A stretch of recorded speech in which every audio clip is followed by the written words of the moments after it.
Sometimes when I think about the portfolio, you can do things just for fun. So I might just buy things for fun because they look cool. But, for the things that I'm seriously like investing in, it's the frameworks that I talked about initially, right? Like what historical significance is there? What roadmap is there? Do I believe in the founders?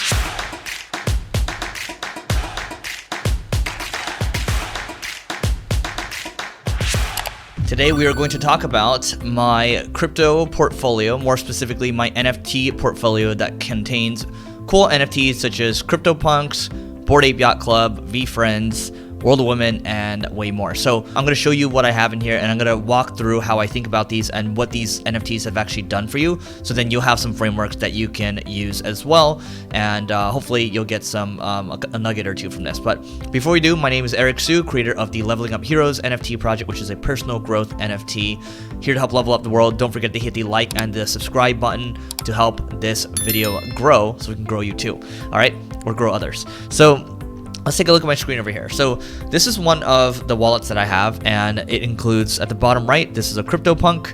A CryptoPunk, these are kind of seen as the very first blue chips of NFTs. And so the thinking behind this one is when you look at a project like this, and as of this recording, this is worth a few hundred grand. My friends have told me this is so ugly. Like, what's the point of doing this? This is stupid. And there's 10,000 of these. And if NFTs are going to become a thing long term, this is the very first blue chip. There's historical relevance to this, and I do believe that this will continue to appreciate in value. I'll put it that way. And this is one of the few NFTs that actually kind of looks like me. So if you can see on the video, I'm Asian, but this kind of looks Asian. I used to wear glasses a long time ago. Do I have an earring? No, but this it kind of looks like me a little bit, right? And so I think there's historical relevance there. So that's how I thought about this when I invested. And Larva Labs, I mean, they're kind of the creators of this. So yeah, I think it's fascinating. And this actually historical relevance too. When I was trying to talk to a friend about potentially buying other companies, at the very end of the conversation, he's like, hey, like, are you into NFTs? And he ended up talking about Cryptopunks, and he actually happens to own like over 25 Cryptopunks. So he does well. Now on the left side, this is the Bored Ape Yacht Club. So this is known as kind of the first blue chip community for NFTs. And as of this recording, this is actually worth more than this punk over here.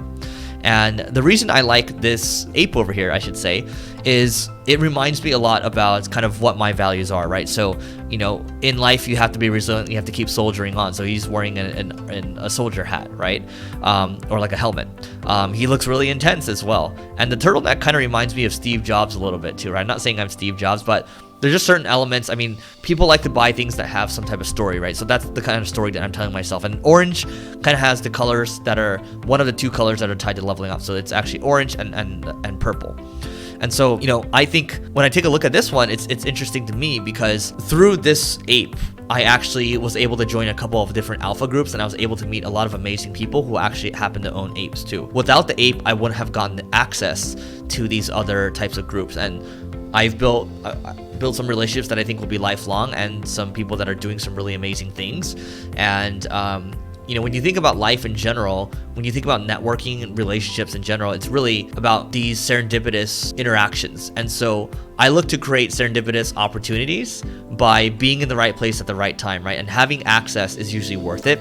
And usually what happens, I mean, when you think about the millionaires and the billionaires that are out there, they think about buying the access, right? So when they think about donating to charity, or, instead of paying, $500 for a conference ticket, why don't they just donate $10,000, $25,000 or so they can get to be in a room with other people that are doing interesting things?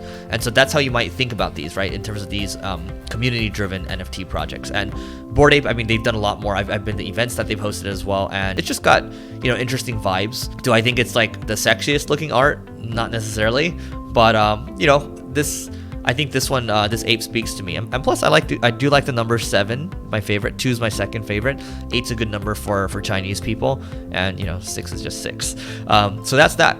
But hopefully now you're getting a sense for how I'm thinking about these, right? So the art is one component to it. There's historical relevance with the punks, and then on the left of that with the ape, I've gotten access that I've meeting really amazing people, and to get into some allow lists for other projects, sometimes you can just use the ape to get in.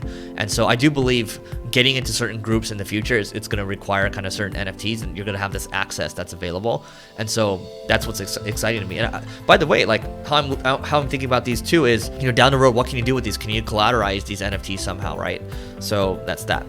Now in the top right, actually in these two over here, this hustling hamster and the respectful raccoon. So now let's use another framework. These are known as VeeFriends NFTs, and this is from the entrepreneur Gary Vee. And Gary, I've followed him over the years. I appreciate his work ethic.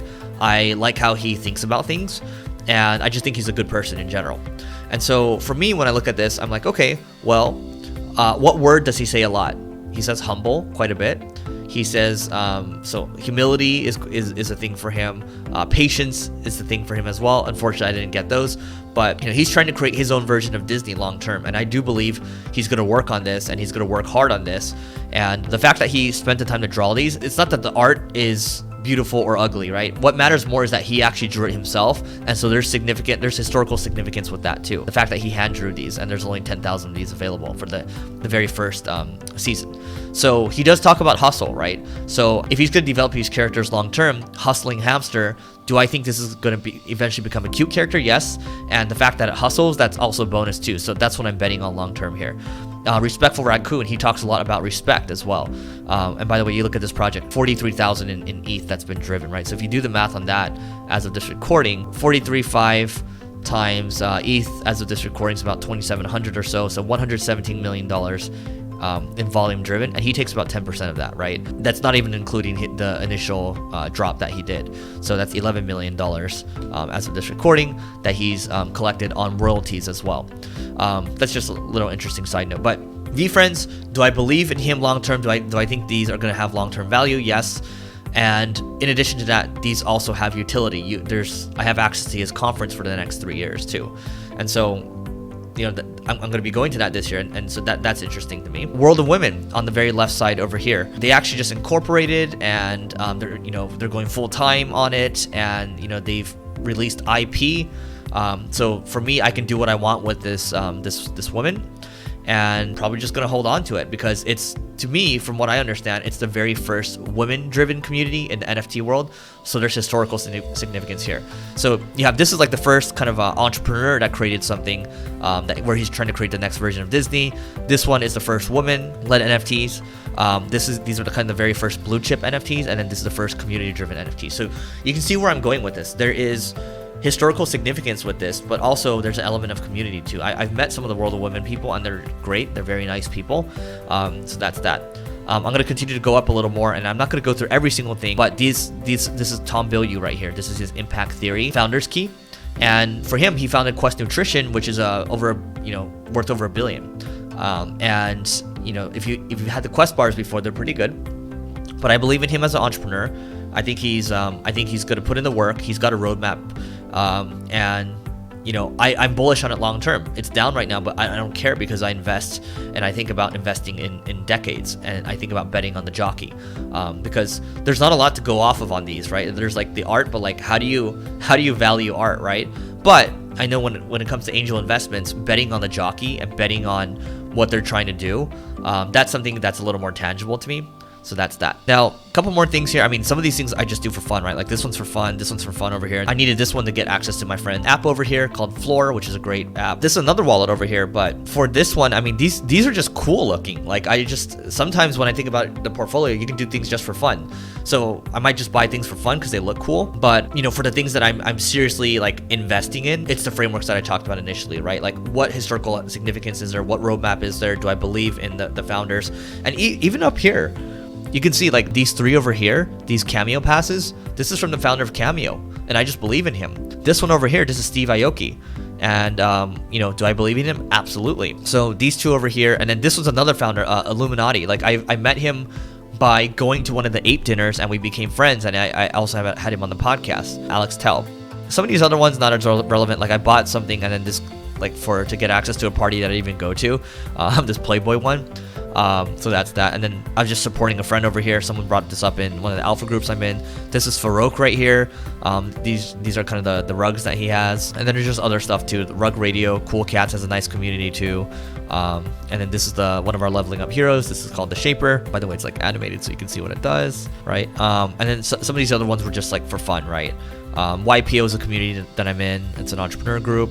Azuki is obviously something I support, being like an Asian founder. This is one of our other NFTs over here, and then this one I bought just for fun too. Check out this. This is pretty cool. It's like Homer Simpson and Pikachu. And Time Magazine. So I met Keith Grossman during my Clubhouse days, and great guy as well. So ultimately, I just want to invest into people. This is Wine Rob's project. So he's another guy I met from one of the alpha groups I'm in. So largely, you see, I'm supporting people, and these are all builders, by the way. They're all building something. So I actually just realized that right now. Like, I am still continuing to bet on the founders, and I'm just kind of holding these, for myself. So let me know what you think in the comments. Don't forget, again, to hit the subscribe and the bell button. Hope you enjoyed this, and we'll catch you later.